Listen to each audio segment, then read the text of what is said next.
This video, don't forget to subscribe so you don't miss out on the latest videos. If you want to see a case or topic covered by Paranormally Listed, then go to criminallylisted.com and fill out the questionnaire under the Suggest a Case tab. Number 3. The Black Hand.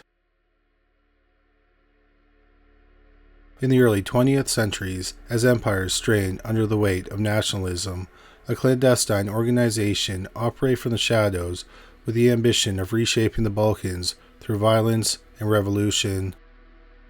Known ominously as the Black Hand, the secret society left an indelible mark on world history. Most infamously, it was implicated in the assassination of Archduke Franz Ferdinand of Austria in 1914. The act ignited the catastrophic battles of World War I. The Black Hand, formerly known as Unification or Death, was established in 1911 by officers of the Serbian Army. Its founders were largely veterans of earlier Balkan conflicts, deeply nationalistic and fiercely committed to the idea of a Greater Serbia. Greater Serbia would be an independent nation-state encompassing all Serbs under foreign rule, especially in territories controlled by Austria-Hungary. The organization's ideology was rooted in militant nationalism and anti-imperial sentiment. It believed in using assassination, sabotage, and terrorism as tools of liberation. Members took blood oaths of secrecy and loyalty. The society was inspired by earlier groups like the Italian Carbonari, but operated with even greater ruthlessness and stealth. The Black Hand operated as a highly secretive, cell-based organization. Only a small number of people knew the full extent of its operators. Leadership rested with Colonel Dragutin Dimitrovic, also known by the codename Apis. Colonel Dimitrovic was a powerful figure in Serbian military and intelligence services. Recruitment was selective and rituals were solemn and severe. Members pledged total obedience, even to the point of death. The society infiltrated the military, police, and government, creating a web of influence that blurred the line between state and shadow power. In 1914, the Black Hand supported a group of young Bosnian Serbs. These men, who were disaffected and radicalized, plotted to assassinate Archduke Franz Ferdinand, heir to the Austro-Hungarian throne. The Archduke planned to visit Sarajevo, the capital of Bosnia, a province annexed by Austria-Hungary but heavily populated by Slavs. The assassins, including 19-year-old Krivilla Princip, were armed and trained with Black Hand assistants, though the exact level of coordination remains debated by historians. On June 28, 1914, after a failed bomb attempt earlier that morning, Princip encountered the Archduke's motorcade by chance and fired 2 fatal shots, killing Franz Ferdinand and his wife, Sophie. The fallout was immediate and immense. Austria-Hungary issued an ultimatum to Serbia, leading to a chain reaction of alliances and mobilizations that cascaded into World War I. Over 4 years, the conflict would engulf Europe, the Middle East, and parts of Asia and Africa, killing over 16 million people. The role of the Black Hand in the assassination became the focal point of intense scrutiny. Under pressure, the Serbian government began cracking down on the group. In 1917, a show trial known as the Slavonka trial had Dimitrovic and associates on trial. The trial was marked by secrecy and procedural irregularities. Evidence was sparse and often circumstantial, and the accused were denied full rights to defend themselves. Though the dubious nature of the charges, Dimitrovic and several others were convicted. He and 2 associates were executed by firing squad in June 1917. The Black Hand was officially dismantled, but its legacy was already sealed. Historians continue to debate the Black Hand's ultimate role and responsibility. Some argue it acted independently of the Serbian state, while others suggest the line was too blurred to distinguish clearly. Regardless, the group had helped transform a national grievance into a global calamity. The Black Hand remains one of history's most striking examples of how a small, secretive group can change the course of world events. Number 2. The Thule Society. In the dim corridors of post-World War II Germany, amid the rubble of a defeated empire and the turmoil of revolution, a secretive and mystical organization emerged from the shadows, the Thule Society.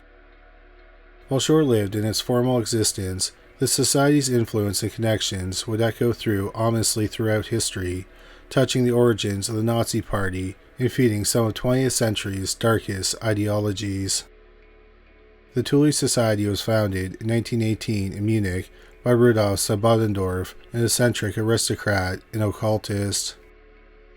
Officially branched to the Imaden Norden, the group took its name from Thule, a mythical Northern Ireland described in ancient Greek texts, often idealized by Aryan mystics as the ancestral home of a pure, noble Nordic race. The society was a curious blend of nationalistic ideology and esoteric beliefs.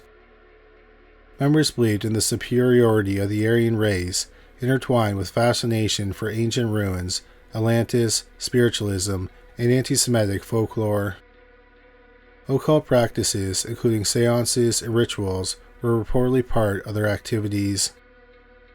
But beneath the mystical exterior lay a more politically volatile force. While the Thule Society dabbled in arcane symbolism and myth, its influence soon shifted toward concrete political action. It became a gathering place for radical, right-wing thinkers who were deeply hostile to communism, democracy, and the Treaty of Versailles.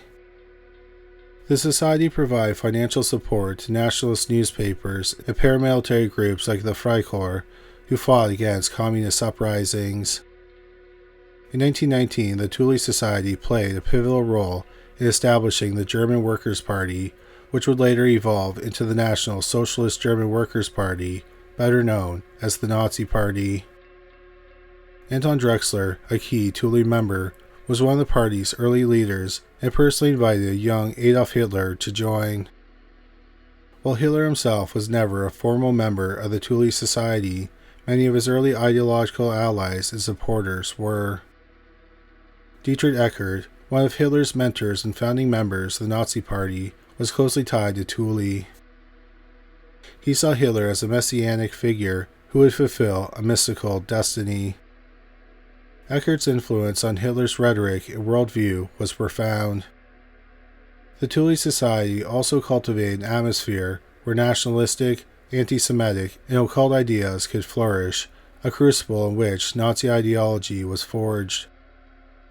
The Society's belief in a hidden spiritual war between races and its glorification of an ancient Aryan past laid the intellectual groundwork for some of the Nazis' most disturbing racial theories. By the early 1920s, the Thule Society had largely disbanded. Its members either faded in obscurity or merged into the growing Nazi movement. The party's increasing focus on mass politics and militarism left little room for the secretive, mystical trappings of Thule. Yet, its legacy endures. Nazi symbolism, such as the swastika, which the Thule Society had prominently used, was adopted and repurposed as a political tool. Occultist imagery, Nordic myth, and racial pseudoscience became embedded in the Third Reich's propaganda. Heinrich Himmler's SS would later revive some of these esoteric elements through organizations like the Annenberger. The Thule Society remains a haunting chapter in the history of secret societies, an example of how fringe mysticism and racism can merge into violent political ideology. Though it disappeared before Hitler's rise to power, its fingerprints can be found on the architecture of Nazi thought and symbolism. The Thule Society's tale is a reminder of how dangerous the fusion of myth, hate, and ambition can be when allowed to thrive unchecked. Number 1. The Bilderberg Group.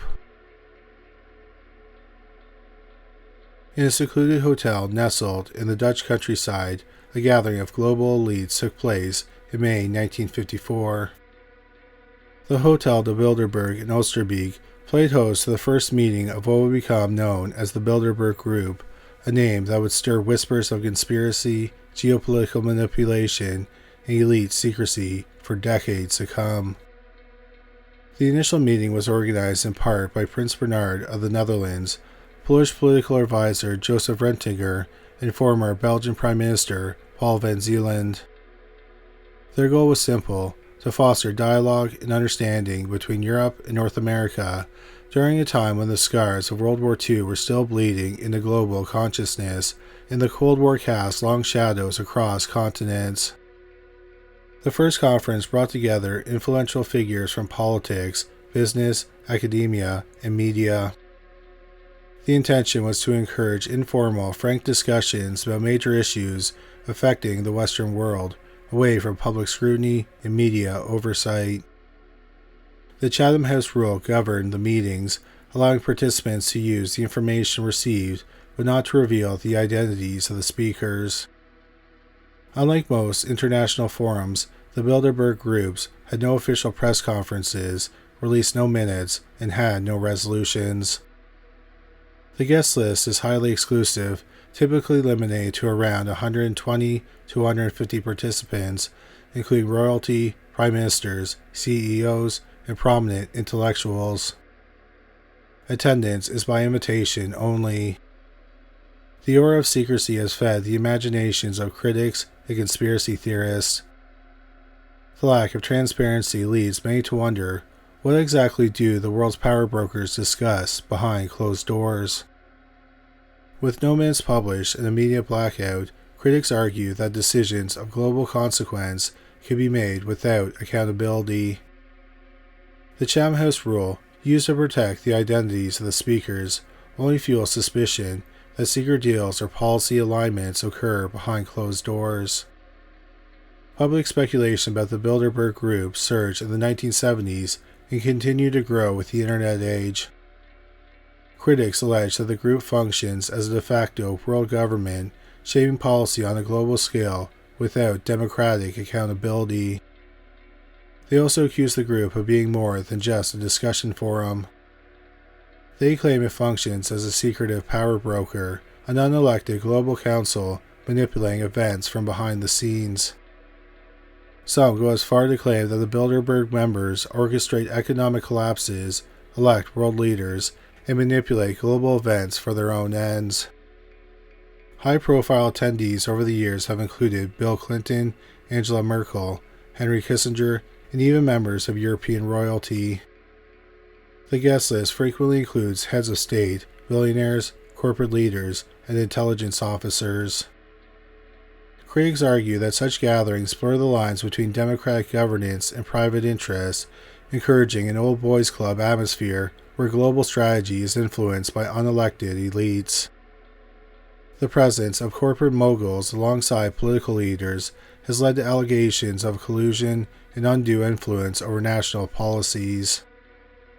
CEOs of major banks, tech firms, and media conglomerates often mingle with policymakers. Detractors fear this facilitates regulatory capture or advancement of corporate interests over public welfare. While no definitive proof links Bilderberg meetings to global conspiracies, the consistent secrecy, elite membership, and political timing have made the group a lightning rod for criticism.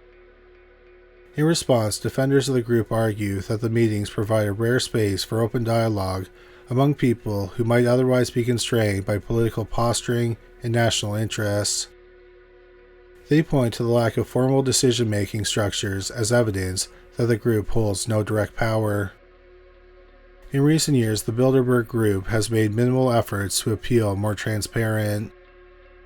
While the group has made small gestures towards openness, like publishing attendee lists and general topics, it has not lifted the veil on actual conversations or policy suggestions.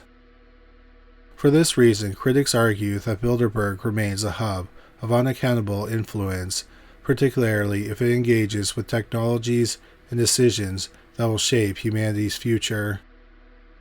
However, the content of the discussions remains a closely guarded secret. As of the 21st century, topics have reportedly included artificial intelligence, cybersecurity, climate change, and geopolitical instability. With the rise of populist politics, increasing economic divides, and the growing power of tech giants, the group's potential influence has arguably never been more relevant. Whether seen as a necessary forum for high-level diplomacy or a clandestine council of world domination, the Bilderberg Group remains one of the most enigmatic institutions in modern history. Thank you so much for watching today's video. If you enjoyed it, we'd really appreciate it if you subscribed. Also, don't forget to watch our shorts on YouTube, Instagram, and TikTok. Once again, thank you for watching.